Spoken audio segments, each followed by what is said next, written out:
Assalamualaikum warahmatullahi wabarakatuh. Saya Wahyu Nurjali akan menjelaskan sedikit mengenai e-learning. Pada dasarnya, pendidikan merupakan suatu proses komunikasi dan informasi dari pendidik kepada peserta didik secara konvensional.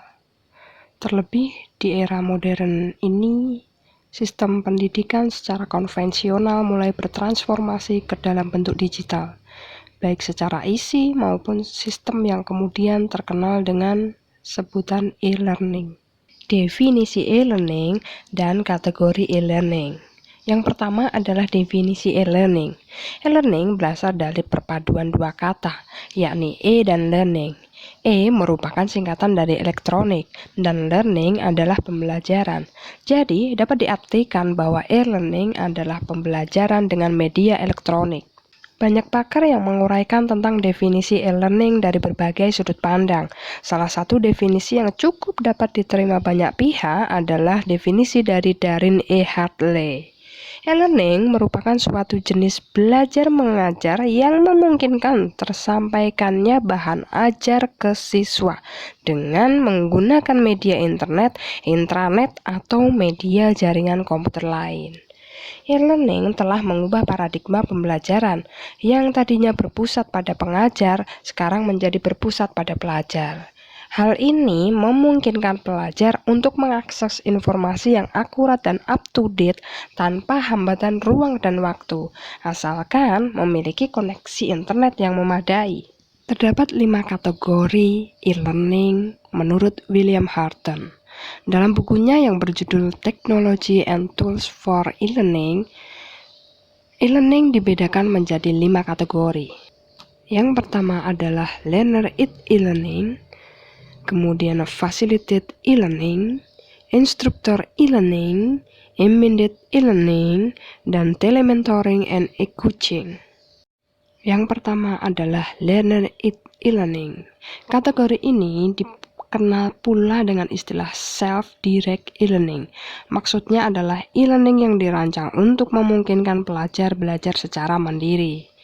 Tujuannya adalah untuk menyampaikan pembelajaran bagi para pelajar mandiri atau secara independent learner. Disampaikan juga bahwa learner e-learning berbeda dengan computer-based training yang sama-sama didedikasikan untuk belajar mandiri. Tapi bedanya dalam computer-based training, pelajar mempelajari materi tanpa melalui jaringan atau web.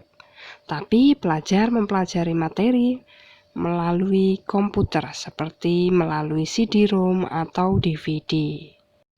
Sedangkan dalam learner e-learning, semua materi, baik itu multimedia, presentation, HTML, dan media interaktif lain, dikemas dan dikirim via jaringan internet atau web.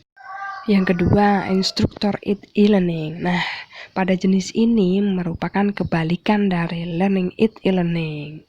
Pada penggunaannya, teknologi internet atau web untuk menyampaikan pembelajaran seperti pada kelas konvensional.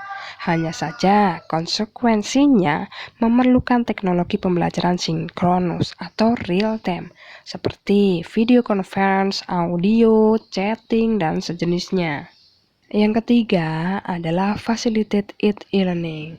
Nah, dalam kategori ini adalah kombinasi dari kategori pertama dan kategori kedua. Jadi, bahan belajar mandiri seperti audio, animasi, video, teks dalam berbagai format tertentu itu disampaikan via website. Juga dalam komunikasi interaktif dan kolaboratif juga dilakukan via website. Yang keempat adalah embedded e-learning. Nah, kategori ini agak berbeda. Embedded e-learning memberikan upaya agar terjadi semacam just-in-time training. Maksudnya adalah kategori ini dirancang untuk dapat memberikan bantuan segera. Jadi, ketika seseorang ingin menguasai keterampilan, pengetahuan, atau yang lainnya sesegera mungkin, saat itu juga dengan bantuan aplikasi program yang ditanam di website dapat diberikan atau dapat kita dapatkan segera mungkin. Yang terakhir adalah telementoring dan e-coaching. Kategori ini memanfaatkan teknologi internet dan web untuk memberikan bimbingan dan pelatihan secara jarak jauh. Sama halnya dengan embedded e-learning. Nah, dalam konteks ini, alat seperti telekonferensi, chatting, instant message, atau telepon dipergunakan untuk memandu dan membimbing perkembangan peserta belajar dalam menguasai pengetahuan, keterampilan, atau sikap yang harus dikuasainya. Biasanya kategori ini banyak diaplikasikan di industri atau perusahaan-perusahaan besar di era global. Itulah sekiranya tadi definisi dan kategori e-learning. Semoga dari penjelasan yang saya jelaskan tadi dapat bermanfaat untuk Anda yang membutuhkan. Kurang lebihnya mohon maaf. Wassalamualaikum warahmatullahi wabarakatuh.